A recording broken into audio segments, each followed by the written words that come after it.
Welcome to the Daily Fantasy Flex podcast. This is your host, Brian Mears. I am joined today by Jay Pearson. Unfortunately, Justin's not able to join us, but Jay and I are just going to hold down the fort and talk Monday's slate of hoops.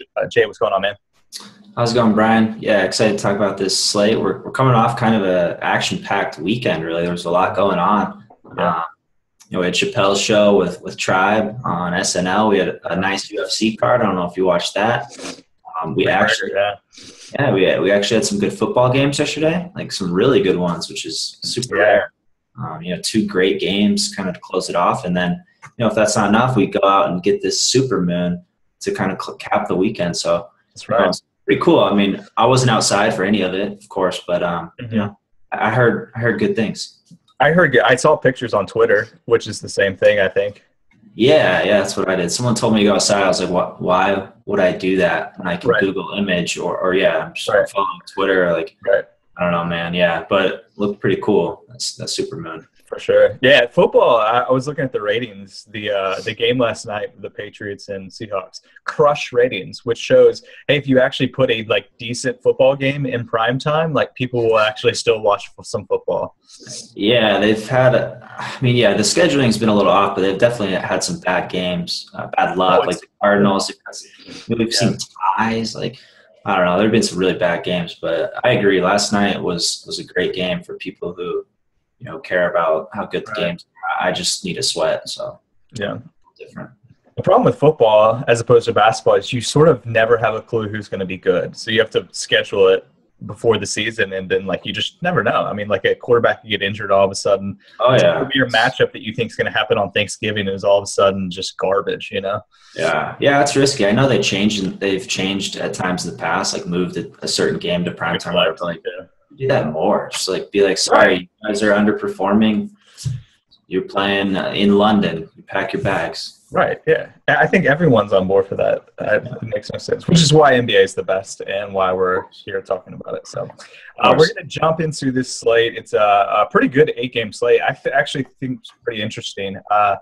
We have a lot of really bad teams in the slate, which means I think there's good fantasy potential here. Of the top 5 defenses, of the top 5 worst defenses in the league, all 5 are playing tonight, and a couple of them are playing each other. So some potential for a lot of fantasy scoring. So we're going to go through our usual schedule of the pod. So we're going to hit on injuries in 1 second. Then we're going to break down 2 games.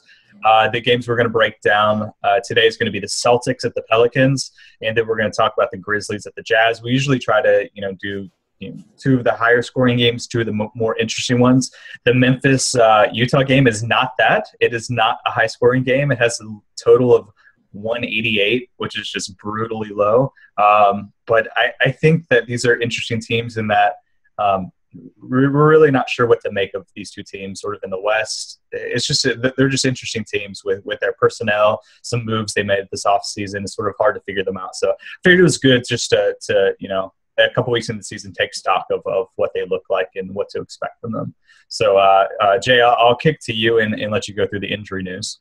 Yeah, for sure. And I think one of these 2 teams is significantly better than the other and set up for the future a lot better. But we got some injuries today, though, that will kind of shape this slate out. We saw the last time we did a pod, there were a lot of injury changes, kind of updated news and notes that affected the whole slate. So we'll try to cover that as best you can, but that's kind of what you have the news feed for, and the models are quickly adjusted. So that's all stuff to kind of pay attention to. But for today, we have Paul George, who missed last game, is questionable. He was limited at shoot around, but he said he felt fine. I would guess he's playing, even though he's questionable.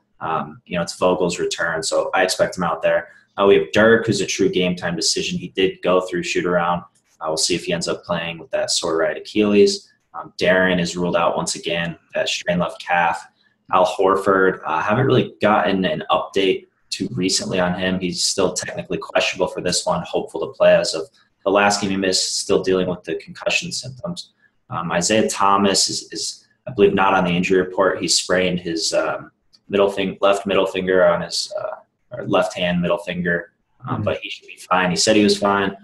Joel Embiid is probable, sat out last game, so we can expect the great back in action. We got Goran Dragic is out once again with that sprained left ankle. Tony Allen ruled out with the right groin. Mike Conley and Chandler Parsons are both questionable, left hamstring and left knee. But the Grizzlies have been really liberal with their injury report, always putting people on it. And then you never really hear much about these players other than you should get the confirmed starting lineup. So I would expect as of now for both these guys to play. Mm-hmm.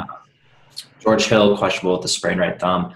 Eric Favors, who burned a lot of people the other day, questionable with left knee soreness. And then Isaiah Whitehead is probable with concussion symptoms. And those are the notable injuries. Gotcha. Cool. Yeah, we talk every night. My rate of having players in my cash game lineup that are that get injured or ejected is just epically high this year. It's impressively high. Something we talked about. So we'll do our best to try to predict who it is, because my cash game lineup will definitely have one of them in it. Yeah, you get in those stages, man. It's just, man, it's tough. That's why I like bankroll management and just doing the same kind of thing every day. You have to, have to get over this negative variance that when you get on a rough streak with injuries and, Melo getting tossed. It's right. Yeah, your process can be good, and what are you supposed to do? Guys go out in 3 minutes because of an injury. It's frustrating. So, and I'm sure you guys are in the same boat as well. So, a lot of these guys, Favors, Melo, Dragic a couple of days on the short slate. Barea in that last game. These are guys that were chalky, so I'm sure they've affected everyone. So, sometimes you just got to roll with punches. But all right, let's jump into this first game we're going to break down, which is Celtics at the Pelicans. So let's start on the Celtics side. I'm curious, Jay, what are your thoughts on this three-headed backcourt? It seems like all three guys are maybe point guards, but all three are still able to hit value just because of just the way they play. Those three guys I'm obviously talking about are Isaiah Thomas, Marcus Smart, and Avery Bradley. Guys who potentially would be point guards. I guess Bradley maybe is a little more off ball than the other two, but interesting that you're starting all guys who could potentially be ball dominant guys, and they seem to not be cannibalizing each other's fantasy prospects in a way that we might think for a team like this. Yeah, definitely. I think it's interesting, too. We're seeing these three start, too. Smart starting with Crowder still sidelined. So I think with Avery Bradley, he's a guy they've really developed well throughout his years in the league. We've seen his assist percentage nearly double this season, which is crazy. We've seen his rebound percentage triple. We've seen his usage increase a little bit, and his true shooting still maintains high. He's a great shooter. So Avery Bradley's a guy you look at on this team, and you look at this, guard dominant lineups they roll out there a lot, and he really has a high floor because you see him and Smart. They've been averaging 35 minutes a game lately with Crowder out. So these are guys with a high floor, push the tempo. They're involved a lot. We saw Marcus Smart reach double-digit assists. With Bradley, you look at a player like him, his development, and it's something that I think can sustain because this is the worst rebounding team in the league. We're among the worst last year. Mm-hmm. You lose Solinger and even Evan Turner, who I think was an underrated loss in terms of us predicting how Avery Bradley is going to be this year. And it kind of makes sense that this is a guy who's playing really aggressive. He's going to get those rebounds now, and that's what he's doing. He has 4 double-digit rebounding games. So for me in this game tonight, at least, I'm looking at Bradley and Smart as pretty strong, safe cash game plays. The only reason I don't include Isaiah in there is because did you see his finger after the game? No, was it bad looking? Pretty bad, man. It looked like Luke Wilson's or Owen Wilson's nose. Oh, cool. His broken nose. It looked like that. So I don't know. I'm of the mindset don't force it if there's downside in cash games. So I kind of shift him to a tournament play. But this team's interesting. I think with Horford dealing with the concussion, if he's out once again, we get some Olynyk action, and now you're kind of looking at 4 guys that are highly on this team. Yeah. And what I found that's interesting is, if you look at the tournaments, if you just sort of keep up, there are really, 3 or 4 guys that are viable against these bad defenses. The Knicks, the Celtics, the Pacers, the Magic, these are really bad defenses.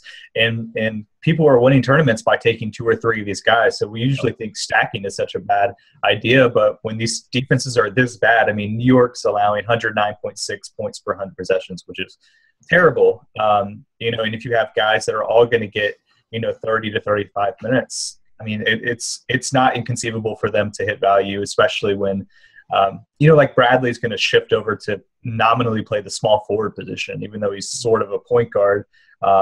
Played some on ball in college, but it's interesting that you can get away with all of these guys. I think this is an interesting slate for point guard just because of these bad teams, and there's all these values. I mean, you have Westbrook up at the top, you have Chris Paul sort of in the tier below, and then there's all these guys that are really interesting. We'll get more into this when we go over the positions, but you have Jeff Teague, you have even like Elfrid Payton has a really nice matchup today. So it's really interesting to, I don't know, Isaiah Thomas is sort of that in-between range where it's sort of hard to get excited about him.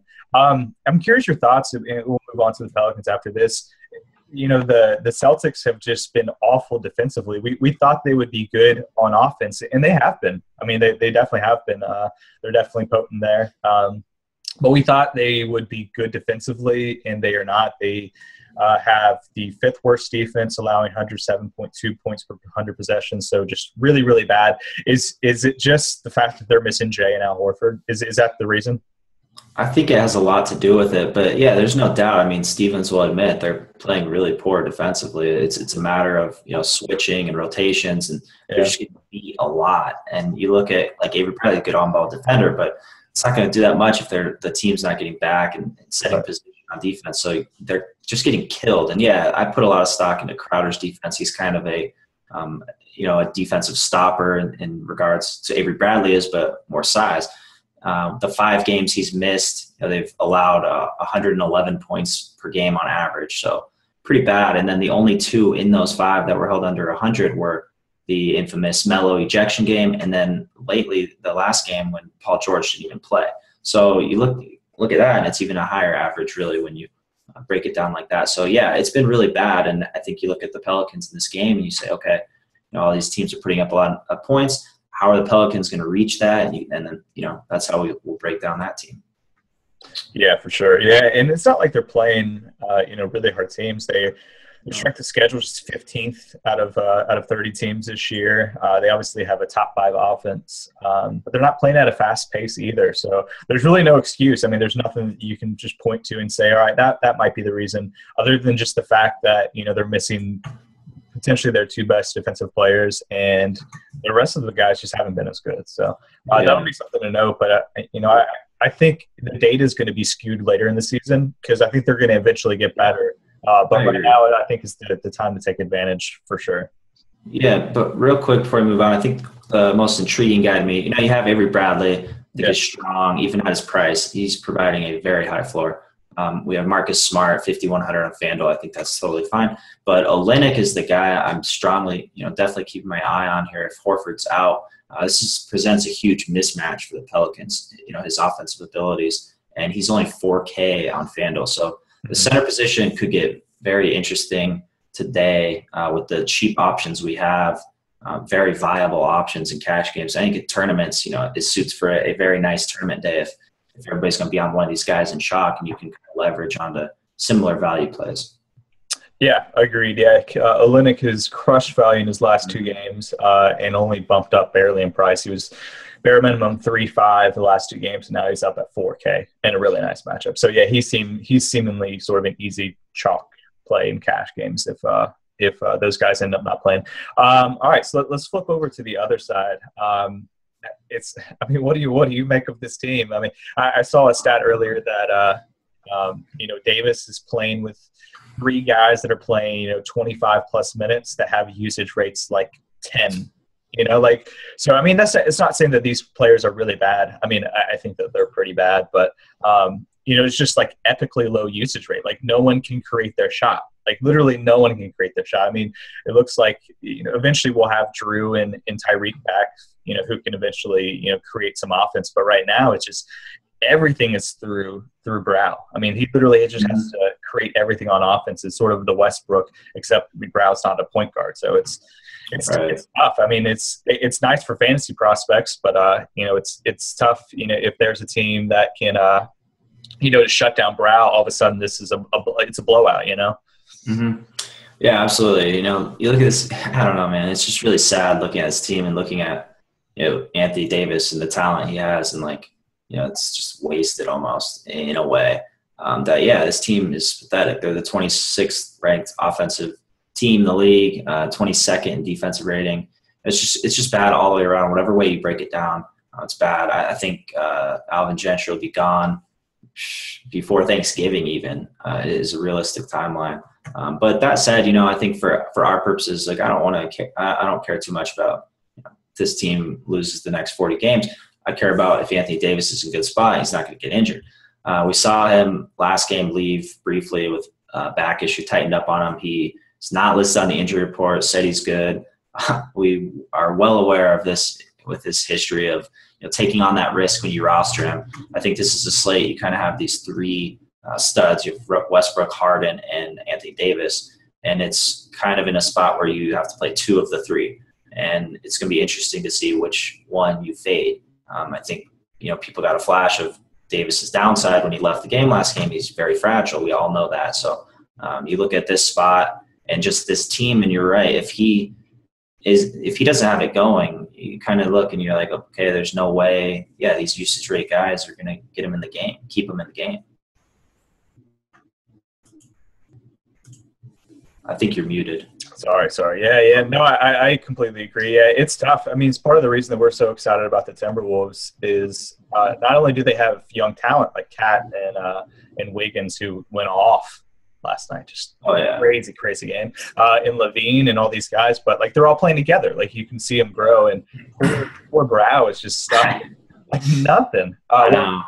I mean, so it's interesting. We can talk when we get to positions whether we like Brow, Harden, or Westbrook a little more. I think I know if I had to fade one, which one I would fade. But is there anyone else on this team that is interesting? I mean, Terrence Jones is like in and out of relevance. Tim Frazier is like I don't think anyone knows like how actual good he is. I mean, I don't think he's good, but like it's tough, man. Like, is there anyone? I mean, this matchup is so nice against the Celtics. We just talked about how bad they are defensively, and like this is how bad the Pelicans are. Like, we cannot find other players to play against this awful defense.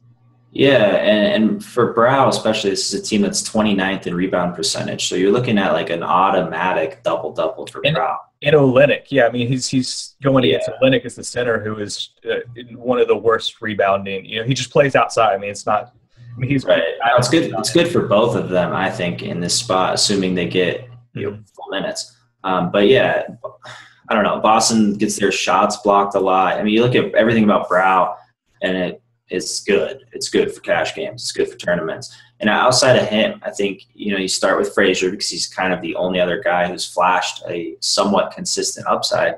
And then you go to Terrence Jones and you look at their starting lineup. They've changed a few times. I believe it's 2 games in a row. They've kept it the same with Asik at center, Cunningham at the 3 with Hill, and Terrence Jones off the bench. So depending on kind of what they do in this spot, if they do end up starting Terrence Jones, I'm definitely interested. We saw his ceiling. We've seen his ceiling in years past. He gets minutes. We've also seen the downside he presents. So it's not like if he starts, I'm going to just plug and play him in cash. But he's going to be up there in consideration against this defense and how many points have been given up. And you look at this team, Pelicans, and you think, okay, where are they going to get these 100 points? How are they going to get 100? And I think that's kind of how you have to break it down in terms of tournaments and see, okay, who has that upside of reaching that? And there aren't that many guys. So I think with Brow, I think if you like this game a lot and you can game stack it a little, then you definitely want Frazier. You want that Frazier Brow combo. For Frazier, it's more of a matter of his shots have stopped falling. His assist rate maintains high. He's had, I think, double-digit assists 5 times. He's been close to a few others. So that upside is still there for him. It is, yeah. And I think just because of the way that point guard sets up today, you don't have to go him in cash by any means. I mean, there's other guys for sure that are great values. But I definitely think you're right. He's interesting in tournaments because this line is interesting. So a couple data points about the Pelicans. They are 1-9, not great. Only 1 win. and it's not like they've played a brutal schedule. They have the second easiest schedule on the year, so they're 1-9 with the second easiest schedule. So that just means they're a really bad team. They're 27th in offensive rating. They are 21st defensive rating.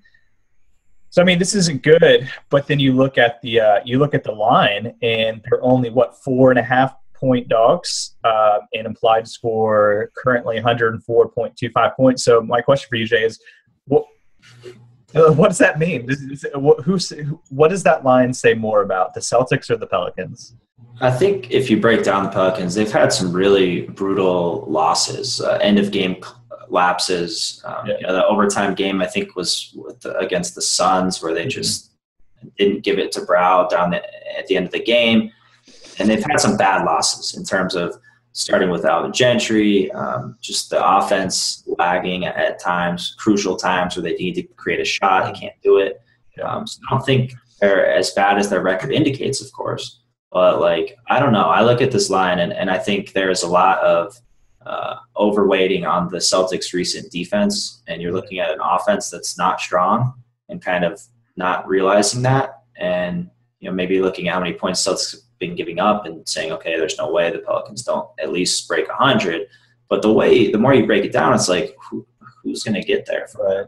Yeah. It's not good for our purposes, really, outside of a few players. You're not getting anything out of Ashik, Ajinça, Solomon Hill. I mean, you're just taking a flyer on. Cunningham has a low usage rate. Etuan Moore, I guess, but no. I'm not him. So yeah, I think the line just says a lot about Brow. Yeah, I mean, there's no doubt he's in a great spot. I think the Pelicans too, they rank dead last in the league in 3-point percentage. 28% they're shooting from beyond the arc. So that obviously needs to go up a little bit. Yeah, I'm always interested in sort of crunch time performance. It's seemingly random. We can look at point differential. Seemingly random. Yeah, we can look at point differential, and if we do that, just by expected win-loss record, the Pelicans should have 3 wins by their point differential. They only have 1, so you can kind of bank on them being unlucky. And that reverting back in some games. But then if you look in the past, there's definitely a correlation between the ability of a team to create a shot and how well they perform in crunch time. So I think a lot. I'm skeptical it's going to revert. Oh yeah, I mean, you're getting out coached at the end of games. And you're talking about Alvin Gentry versus Brad Stevens in this game in particular. It's not good. That's a whole different class, but for sure. All right, let's move on to this next game.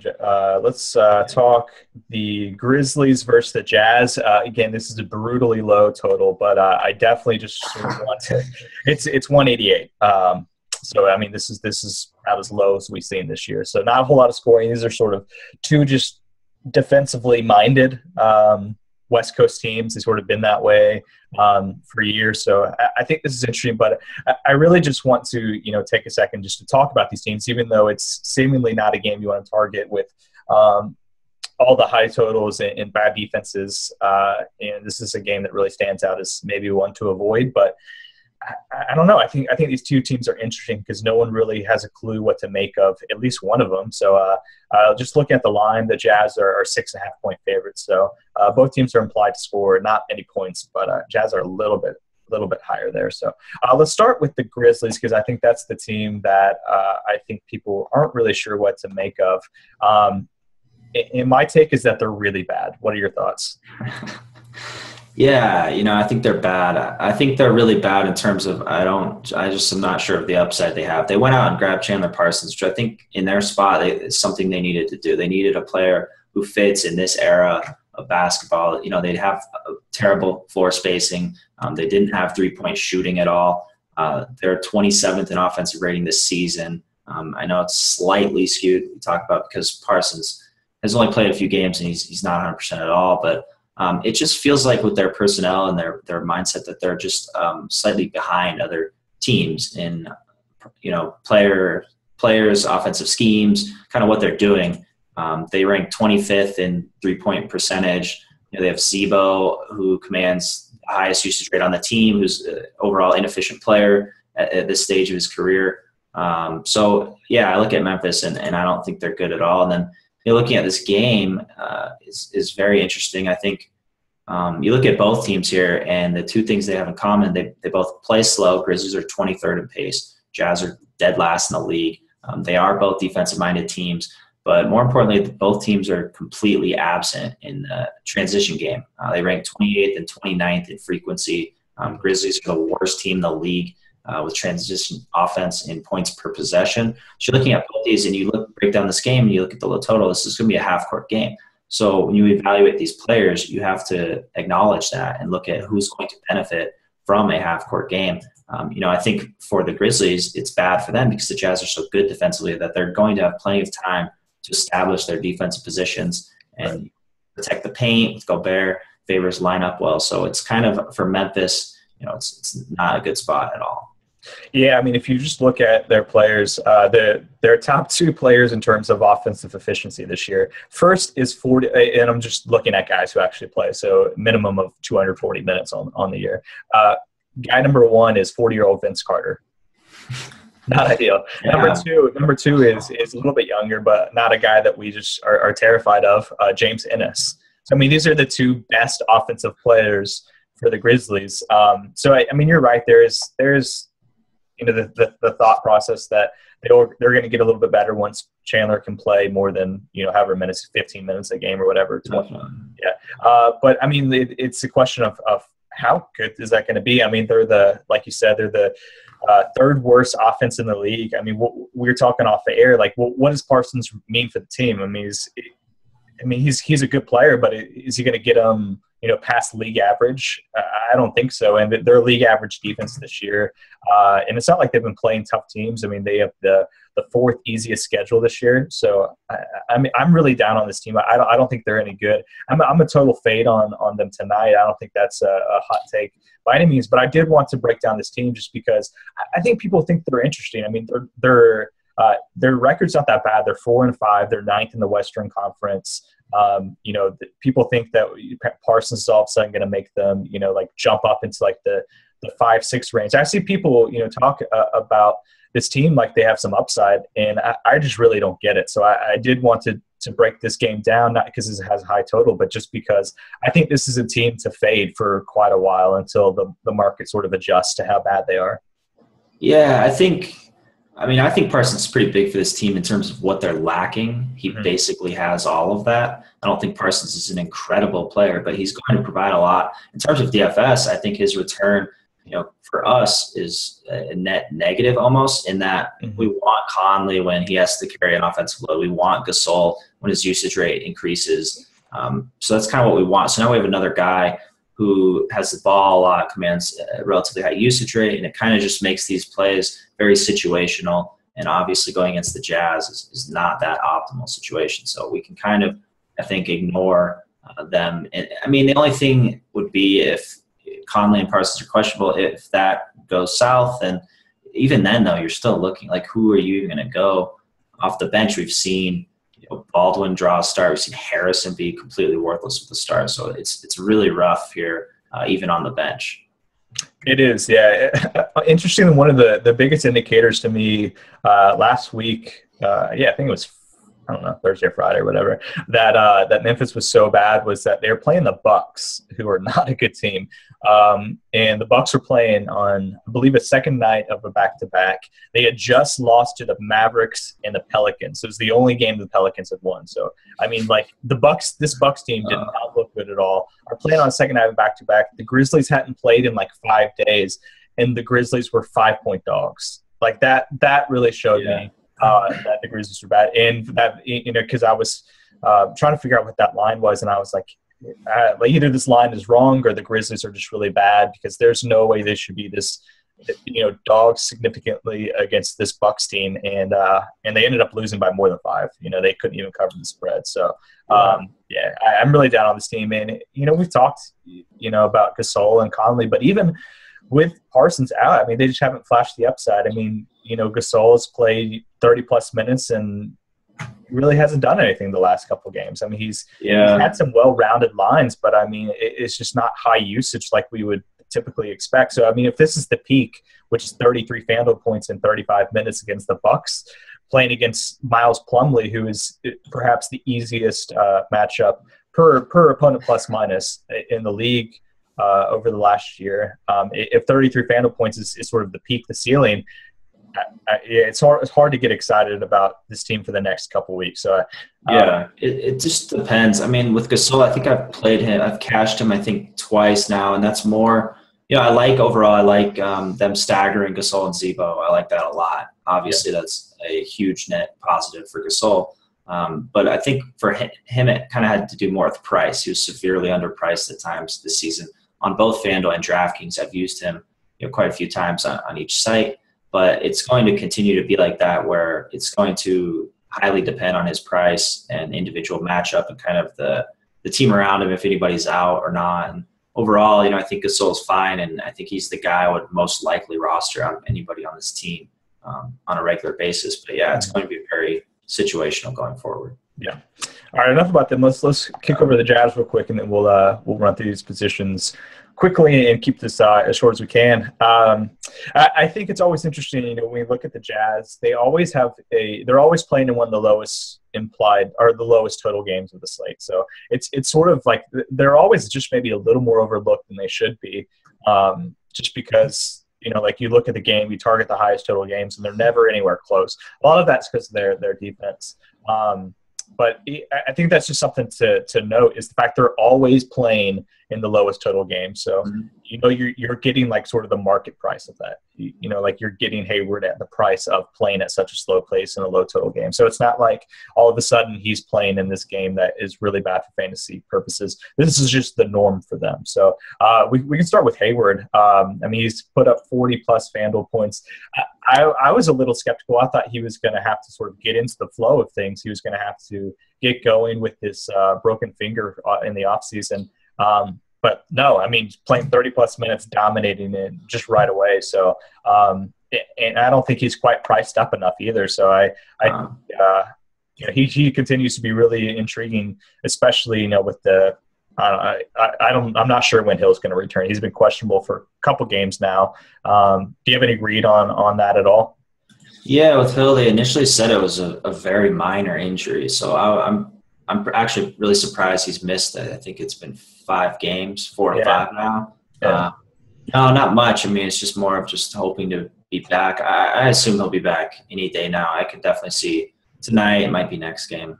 Either way, with him, you look at even if he's out, you have Dante Exum now starting with among the lowest usage rates of the season. I think, if not the lowest among starting point guards. So he's a defensive player. Yeah. He's still like 19 or 20. So yeah. With Hayward though, it's a injury that didn't really require him getting eased in. It's not like a hamstring injury or a torn ligament. So it's kind of like, okay, you're healed, your bone is healed. Go out there and play. Right. I think we're seeing that. And I think guys maybe were down on him a little bit initially. I think that was the time to kind of jump on him. Low owned, and you're right, he's still underpriced. The Jazz are playing really well with him. They're 4-1 with him starting lineup. But you look at this game in particular, and the reason the Jazz are just always in these low total games because they focus on defense. They get in the half court and they play at an incredibly low pace. They rank 30th this year in pace. So this game in particular is really rough, even for these guys. I'm not too high on them. I guess we can wait until the injury news shakes down if both Hill and Favors are out. Looking at small forward position, I think Hayward is up there among the other guys with upside. So he's a very interesting tournament play if we're missing a couple guys here. I think Gobert has been picking it up a little bit. I kind of like this spot for him. I mentioned this is a half-court game, very focused. So I expect Marcus Gasol's lackluster rebounding rate, I believe 10% this season, really low. I expect Gobert to kind of crush on the glass in this matchup. And then we can get into Rodney Hood too. This team going forward, I think you're going to have plays quite often. We saw George Hill just crushing value every game to start the season. Right.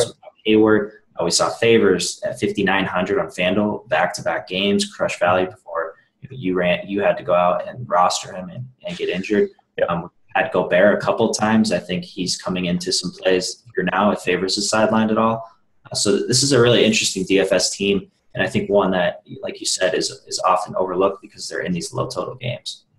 So if Favors was out tonight, sort of regardless of Hill, coin flip there. I mean, what would it do for you? Would it bump up Hayward and Gobert, or I mean, who do you think would start? Would it be Lyles, or do you think you would just move Hayward to the 4 and maybe do Hood and Exum and Hayward? Yeah, I don't know if they'll start Lyles, honestly. We have Boris Diaw is also questionable in this one too. So that's another matter. I mean, if Favors is ruled out, I think they're thin. Yeah, before you do anything drastic, I think you wait on Diaw's status too. And if he's out too, then that's like Gobert quite a bit here. Yeah, he would have to play almost 40 minutes in that. Yeah, he would play a lot. They got Balomboy going to get some minutes.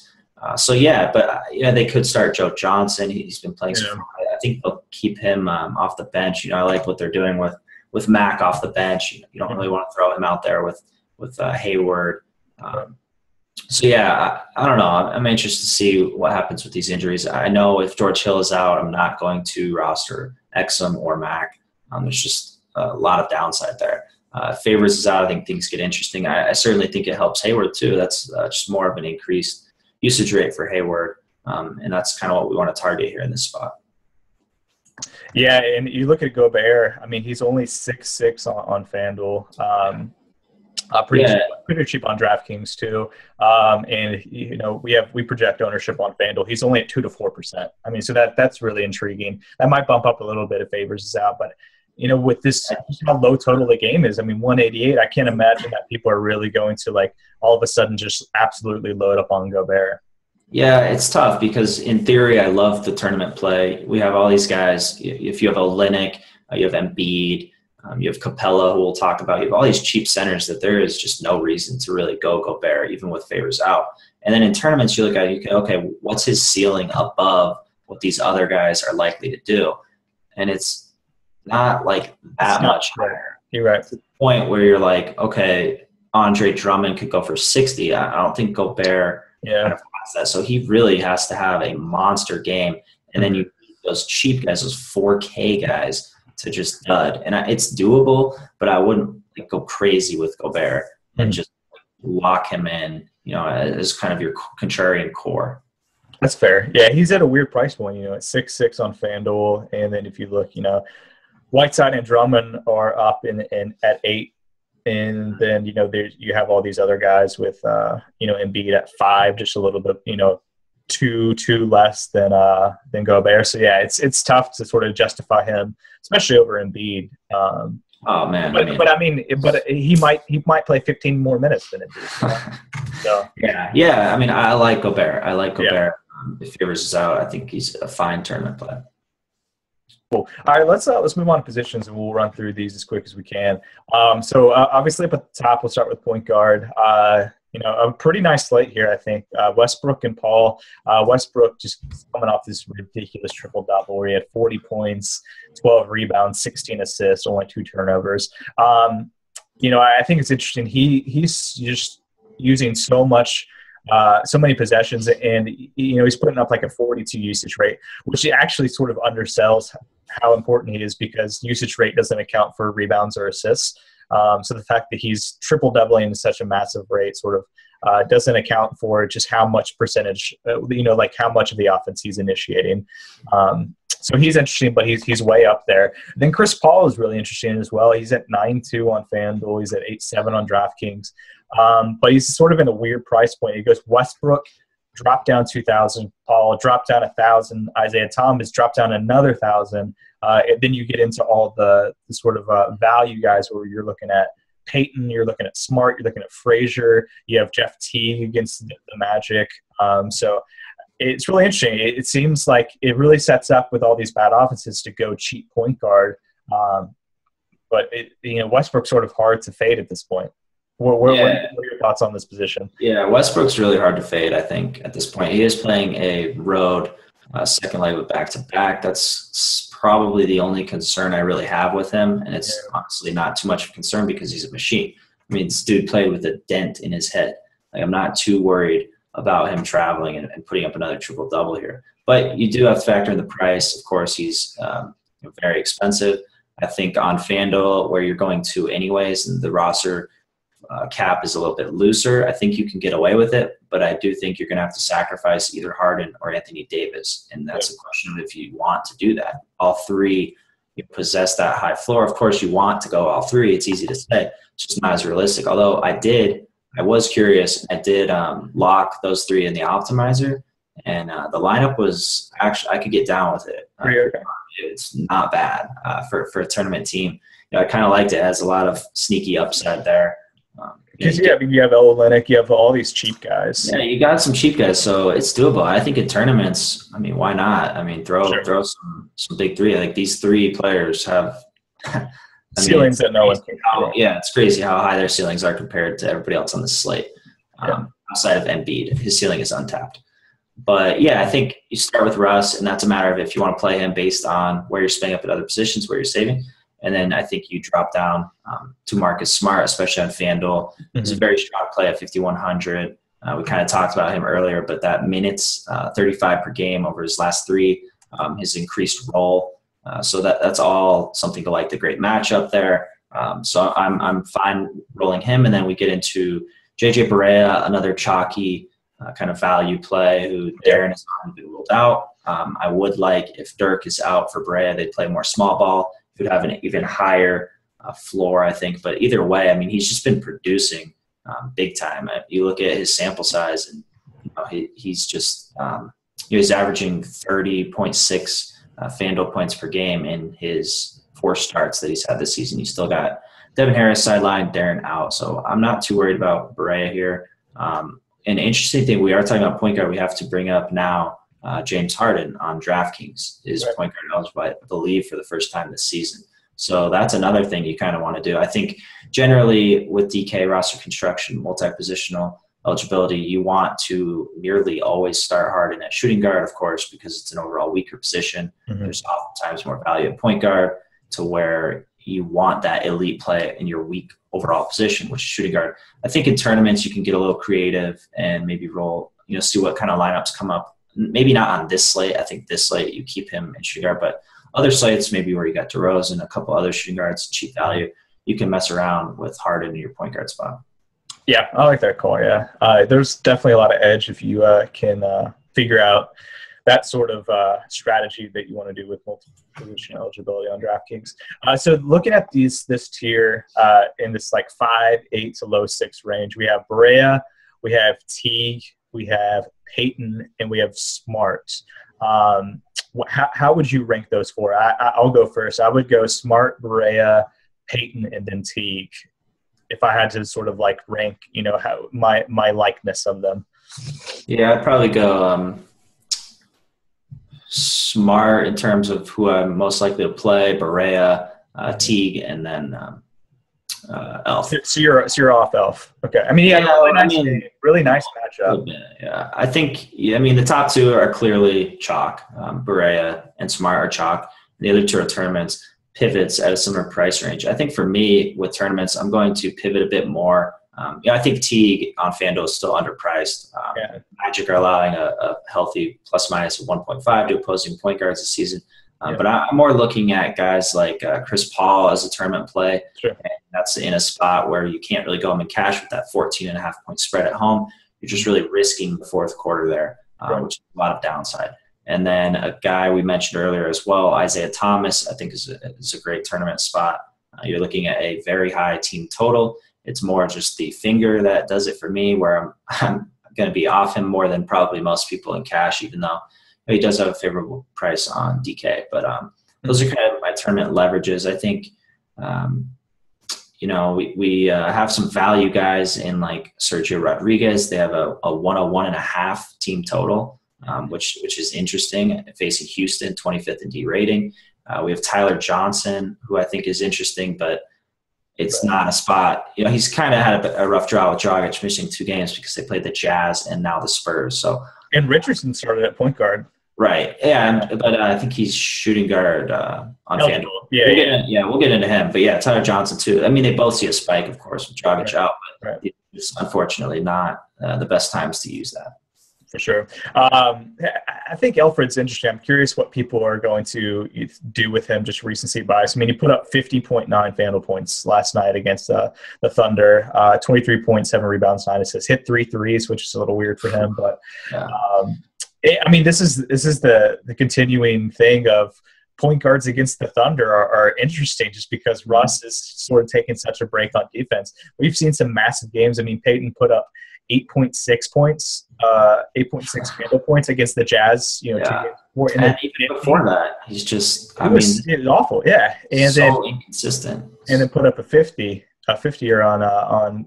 So I mean, does that make Ish at all interesting? Probably not, just because he's not using enough positions, not getting enough minutes. But I mean, yeah, it's something to monitor, you know, for sure. That these guys are interesting against the Thunder. Yeah, I think on the slate, you're going to break down these tournaments, these big tournaments, and look at, okay, well, like, who are the contrarian plays? Everybody's going to kind of be on the same guys here. With Smart and even Russ, Perea. So you kind of have to get a little different. And I think Elf is obviously in the mix. He just showed his upside. So agreed. But yeah, there aren't like too many guys I'm really going with. If I were doing tournaments, my pool of point guards is probably slightly smaller than usual for an 8-game slate.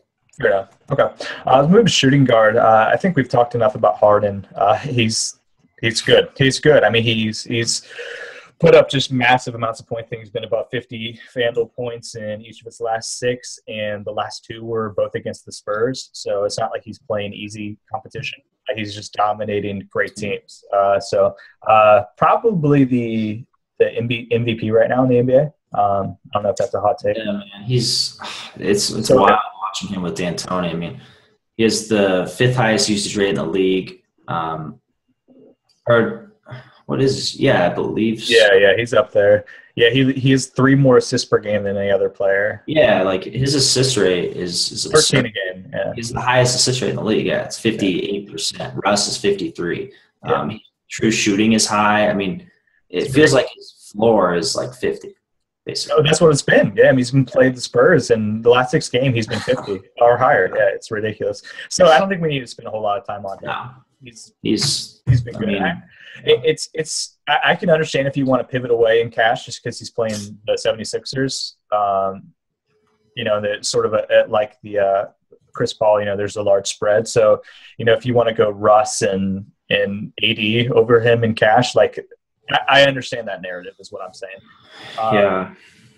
I do too, but I don't. It's not tough. I mean, yeah, I'm not following in that. Yeah, I'm going Harden. So. That's fair. Yeah, I mean, I can't blame anyone for wanting to roster Harden. And then at the very, very low price range point is a guy we mentioned just a second ago. Started at point. He's shooting guard eligible, but started at point guard for Dragic last game. Said that he was going to be eased back in, but you know, got 30+ minutes. He played 33 minutes last game. Josh Richardson, shooting guard eligible. Pretty tough matchup today against the Spurs. Miami's implied for this late low amount of points, so that's not ideal. But you know, he played the Jazz last game on Saturday, and still had a really nice game. You know, had 4 assists, playing as that point guard, and you know, took 16 shots. So a guy who's a really good shot. So at 3-6, it's a brutal matchup. But is it low? Is the price low enough where you're still okay with it? 3-8. Yeah, I think it is. I look at shooting guard, especially on FanDuel, and say, okay, Harden's a lock. Obviously, I want to play Avery Bradley with him, but it's just not realistic. It's tough. You're going to be sacrificing too much.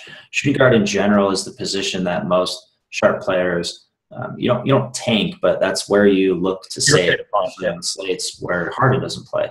Now you have a slate where Harden plays, but there's just not much depth behind him. That's top tier. So you plug in Harden, and you got all these other guys. I think it's interesting because we have cheap plays at other positions, so it's not like you have to go Josh Richardson, but it's pretty nice. Ideally, I don't want to play him against the Spurs, but you look at that price, $3,800. I mean, that's for a point guard. It's like, at shooting guard too. I mean, it plays well, and then you have Avery Bradley's $7K. That's such a big difference that it's going to be really tough to save in your other positions. So, yeah, Richardson's up there for me for sure in cash games as a top option. Yeah, I like him a lot. I mean, you're right. It's not an ideal matchup, but mean, 3.8 is just way, way, way too low. So I like him quite a bit. Those are sort of my main two guys, Harden and Richardson. And then I'm okay with, pivoting down to Bradley, especially in tournaments. Is there any other guy that you're really interested in? I mean, KCP is getting I'm sorry, I won't use big names. Kentavious Caldwell-Pope is he always gets a ton of minutes. Hood, I think, is still interesting with George Hill if he's going to be out, especially if Favors is out as well. So, I mean, who would be your next guy after those three? Would be Hood? I don't think so. That game's just not favorable. In terms of paying off his price, sure, I agree. I think Hood is good value. But, you're not going to go him in cash. And then I don't trust his upside in this game where they're going to score, 68 points or whatever. So it's not a great spot. I think, shooting guard's pretty rough as usual. I think some intriguing guys. We saw Eric Gordon explode versus the Spurs last game. He started the second half. He's a guy I'm looking at, have my eye on for tournaments as a kind of leverage play with some of these higher-owned chalky guys. I think, Seth Curry's been balling out a little bit. I think with Darren out, if Dirk ends up not playing, they'll play a bit more small ball. And you could get into that little Curry love a little bit on this slate. If you're just trying to strictly be contrarian and just knowing how the Mavs have treated us lately. The one good thing with the Mavs, I guess it depends how you define good, but they do play at 7:30 Eastern. So we should have a confirmed starting lineup, confirmed everything before the slate locks. So we'll kind of know. But Andre Roberson's another guy on DK. He's shooting guard eligible, 3,800. He's a player you break down and it's a floor you want nothing to do with, but his ceiling and projected ownership are pretty intriguing to me. So I'm generally completely off those types of players. Yeah. Tabo Cephalosha is another guy, but that's probably why I'm not winning tournaments all the time, because these guys are 1% owned. Right. They'll go off for 30 or whatever. Right. And you look at the winner of the tournament, you're like, why the hell did he play Tabo off the bench? You're like, Robertson, the least usage guy. I mean, it's crazy, but he's put up some points lately. I think he's intriguing. Probably none of him, but 3,800 shooting guard eligible. Sure. Same price as Richardson, who's going to be pretty highly owned. So interesting pivot, yeah, for sure. The only other guy that I'll throw in there that's interesting, but I hate rostering him is Ellis, Monte Ellis. He's played 35 minutes a game the last couple. We thought CJ Miles was going to be the play with George out, but it was actually Monte ended up getting the biggest usage bump out of those wings. So I mean, it's a good matchup against Orlando, who's coming off that pretty tough road, pretty tough back-to-back, going in high total game, fast-paced game with the Thunder. Yeah, no, Monte's for sure. He's up there. There aren't that many options really of realistic guys you're going to want exposure to a shooting guard.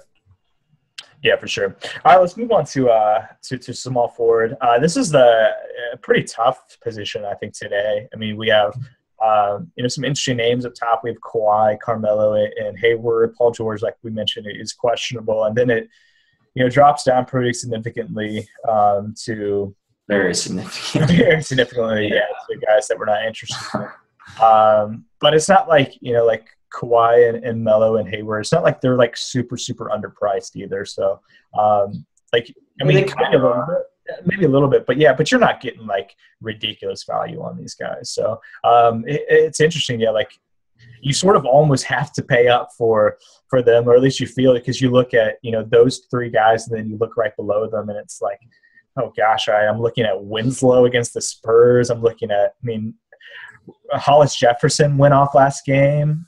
CJ Miles, maybe if in this matchup, but it's brutal after that. So it almost feels like you have to pay up. But then you're trying to fit in Russ and Harden and Brow, and it's okay. You have to make concessions somewhere. So what are you doing with this position? Are you just finding value elsewhere, and are you okay dropping down to some of these hit or miss guys? No, I'm not okay. Cash games dropping down to some of these guys. I think Barnes is really cheap at $6K on FanDuel. Yeah. Again, I would like Dirk to be out for both him and Barea for me to roster either or both.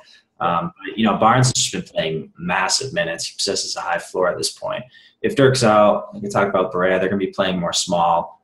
Barnes at the 4 has been effective. So he's in a spot, 6K. I'm cool with that on FanDuel. Dirk is against. And against the Knicks. Yeah, we'll know in time. And then on the other side of the ball, I think you run it back with Melo. Get a little bit of head-to-head action between these two. It's a 204 total. Melo's been very active lately offensively. You got burned by his ejection. A lot of people got burned by his ejection. And, look, that really sucks. But for DFS, the top players don't let these things get to them in terms of you have to understand variance and how it works. And this is a negative variance, and it's unlikely to happen again. So Melo's a lot of guys will be like, oh, no, he killed me. I'm not going him or whatever. But, it's a good spot. It's a good price. It's comparable to, if you go to Chick-fil-A and they short you a few nuggets in your 12-piece, are you ever going to go back? Of course. Yeah. That's a great analogy. I appreciate that. Yeah, no, you're right. I agree completely. I think Barnes, especially if Dirk's out, is an easy cash game guy. Just because of how it breaks down with small forwards. And then you're right. Yeah, if you're going to go one of these top guys, Melo's sort of the best probably value in terms of his salary. If I want to add in, maybe another guy that's potentially interesting in the lower tier. We talked about Hollis Jefferson went off. He's going against the Clippers, so I'm completely off of him. He just went off against the Suns because the Suns are awful. I think the one guy, if I had to look, below Barnes would be maybe Ariza against the 76ers, but that's really tough. Yeah, 5K for Ariza in that type of game is solid. It's doable, yeah. Yeah, I think that's when you get into more tournaments. It'll be interesting to see how much you have to spend at the second small forward spot, assuming if Dirk's in and you're not trusting Barnes as much, or you go Barnes and you don't trust Melo. I don't know. I doubt Tony Brothers is refereeing this one again, but that could be a realistic excuse to fade him in cash games in the future. But those two for me really stand out a lot at this position. And then that's when you really get into tournament plays, leveraging, being contrarian a bit more, and you get down to guys like Kawhi. I'm generally off of with the Spurs. This will be, I believe, their second game with their full starting lineup. And you look at Kawhi's season, how it's progressed into he's maintaining his efficiency, his shooting, but his usage will decline. This is a Popovich-led team. We kind of have to remember that these minutes, this high usage isn't sustainable for Kawhi. Pop's a guy who admittedly doesn't care about the regular season as much. So he's going to do everything he can to make sure that these guys are healthy, well-rested going to the playoffs. And that includes Kawhi in terms of hitting to go out there and just be the only offensive player. Powell will get better. They'll feed Aldridge more. We've taken Green back, spreads the floor a little bit more. So I look at Kawhi. I still think he's going to have these big games and have that high floor, but it's a spot where I'm a lot less likely to roster him in cash with kind of that 30-point hover he's presented the last couple of games. Okay. Let's move to power forward, and we'll finish this up. So obviously at the top is Brow. He's really expensive. He's like $3K more than any other power forward. And power forward's been pretty brutal position this year, and I think it remains so today. So I'll ask you, Jay, what are your thoughts? We already talked about Davis. I don't think we need to talk about him anymore. Your thoughts on Blake, at sort of that 8, 9K range. I think he's really interesting against the Nets, even though it is a very, very high spread game. They're 14-point favorites right now. And then going down to are you okay with Kristaps? What's been up with his minutes? He's been playing 25. Yeah, I still like Porzingis because his usage is high. We were seeing the field goal attempts, outside of the game where he only had 4 and scored 0. But, we're over that. So I still like him. The problem with him is going him and Melo. It's just Dallas, man. Dallas plays so slow. And it's rough. But I think that helps Porzingis in the half court a bit. You look at power forward and, it is bad, really, really bad. Just the fact that Porzingis might be your second cash play on FanDuel is not great. There aren't a lot of options. I think you can get some tournament plays. I think for me, Blake is tournament. They're 14.5-point favorites, I believe.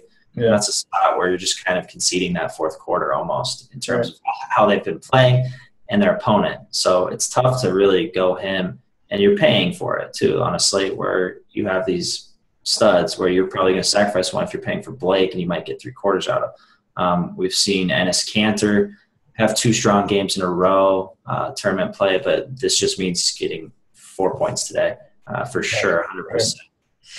We have Ibaka, it appears, only gets out of bed for revenge games. Right. To my knowledge, he's never played for Indiana before, so what's the point with him? Right. Yeah. So it's just a brutal – and then it's back-to-back. I mean, you're talking about a 38-year-old on a back-to-back in Ibaka. It's not ideal. And, like, people are going to go – 38-year-old. It's tough, man. Power forward just makes me sick to my stomach. It's horrible. Like I like Rhino. Rhino, yeah, he was a guy that's big minutes after shots, but like he's a guy who he's not going to get a ton of rebounding. I don't know, man. It's rough. It's really bad. Yeah, it is. It is really bad. Because I mean, you look at maybe. I don't know, like Tobias would be interesting, but not really against OKC. Like I like the price, but I don't like the matchup here. So yeah, it's tough. I mean, you're right. It might be Brow, Kristaps, which it really emphasizes Brow, especially. It's what we're getting at, honestly. Like Harden and Russ are nice, but Brow, you need him. Yeah, it's like pivoting down is brutal. So Brown, Porzingis, and take some chances on some of these guys. I mean, Rhino, I think is probably the next guy that I like in tournaments at least. But I mean, the floor is not safe enough to go in cash. So I think I'd go with those 2 in cash and maybe take a chance on Rhino. And I don't know, maybe answer in a tournament or something. I don't know. Right. Yeah. Get that 4 points. Yeah. Power forward's tough. I think on DK, assuming you're going Brow. That's your power forward, and then your forward spot, you're going to go small forward. Small forward's a lot better today than power forward, so you might be able to get away with just going Brown. FanDuel, that number 2 is certainly interesting. Stuff, yeah, for sure. All right, let's finish it with center. Let's get out of power forward. That's so brutal. So the question I think of the night is, we have these guys. We talked about this a little bit, with Whiteside and Drummond that we think are really interesting in tournaments. Rudy Gobert is sort of interesting, sort of depending on tonight what happens with Favors. But we potentially might like him a little bit in tournaments. But the question is, Embiid at mid-5 range, or Olynyk at 1,500 less. I'm the wrong person. Right? Yeah, I just have such a deep. It's always Embiid. Yeah, like if Embiid was 8K and Olynyk was 4K, you'd still go Embiid. Yeah, if Embiid is on a 7-minute restriction, I'm still going. I think really this is a tough decision, and I think this is where Sharps are going to have an advantage. And it's not just Embiid too, or Olynyk. I think Capella is a good play. He's up there. Yeah. I think guys will strongly consider him at 4,600 coming off a big game. It's just littered with value. Like even Bogut is value. No.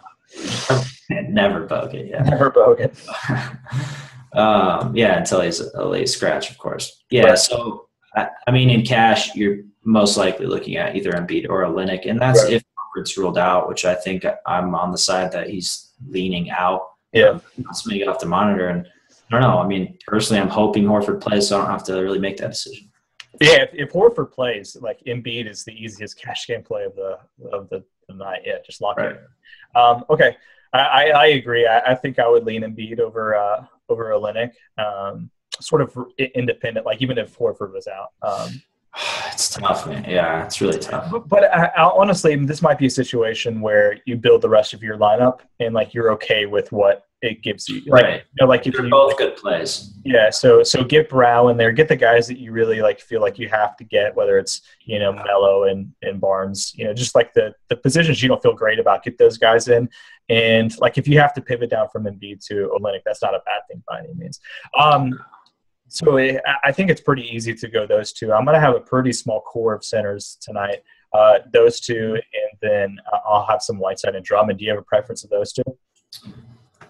I like both quite a bit. I think honestly the tougher matchup, what individual goes to Drummond, I think is tougher. I don't see. I agree. Yeah, against Adams. Yeah, for sure. So I am intrigued with Whiteside. The problem I have with Whiteside, I'm kind of loading up on tournaments, is that I'm breaking this game down. And you're looking at an offense without Dragic, right, where you have a guy like Whiteside who's great and all, but he's not going to create his own shot. And you have a pretty relatively inexperienced point guard running the show against a very experienced Spurs team. Mm-hmm. And I don't really like that. So I look at the spread and I think, okay, this one could definitely get out of hands quick. We could see not a full game from Whiteside here. So in that regard, I probably will have more Drummond exposure. But yeah, like you said, I mean, those are the two guys really to pivot to that flash, that upside. We've seen big upside from both of them. Yeah. And those are just, those are two guys. Everybody's going to go cheap at center for the most part. There are a lot of studs at other positions that will necessitate going cheap at center. So your entire roster will be different with these two guys, which is good. It's a good thing. Build a good roster still, of course, but like it will lead to a very contrarian roster if you're paying up at center. For sure. Yeah, I agree with your analysis of those two. It's honestly probably a coin flip for me because Drummond, I really hate that matchup against Steven Adams in OKC. But, Whiteside, he did put up his best game of the year actually this year was against the Spurs. He put up 55.5 FanDuel points in the third game of the year against the Spurs, but that was at home and it was with Dragic. Right. Dragic is presumably going to be out and it's on the road, and they're implied to score the slate low amount of points. So it's tough. Dragic he's out for sure already. Crazy. Okay. Yeah.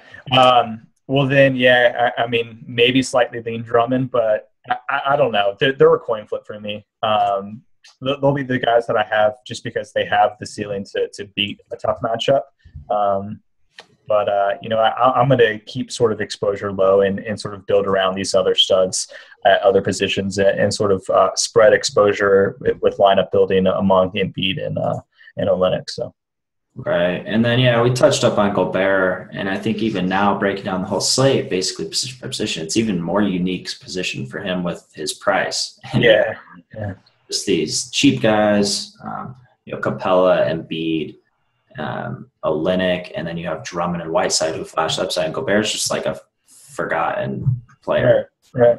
I still like his upside. I think he can have a sneaky good game here. Yeah. I do think, Gobert he's averaging 3 blocks a game, but he does have like 8 block upside. So I think if you're looking at upside, like that's what it is. Like it's just a massive block game that I don't think it might be tougher for Whiteside and Drummond. So if you're looking at, who could potentially put up, some sneaky points in that way, it might be Gobert. So cool. Right. All right. Any last thoughts on the slate? You want in it there? No, that's good, man. Yeah, I think it's a relatively straightforward slate. You just wait for kind of the Dallas news, the Utah news, Horford news for Olynyk, and then kind of take it from there. I think it should be a relatively easy slate overall. The plays, a lot of them kind of make themselves, and then, you got your 3 to 4 pivots at each position. Right. Yeah. Okay. Well, we will end there. Thanks everyone for listening. As always, we should be back Friday. Again, we're going to keep on doing these about twice a week. I think Monday, Friday is a pretty good breakdown. Those are usually the bigger slates of the week. So we'll try our best to keep it on that schedule. So good luck again tonight, and we'll talk to you guys later this week. Good luck, guys.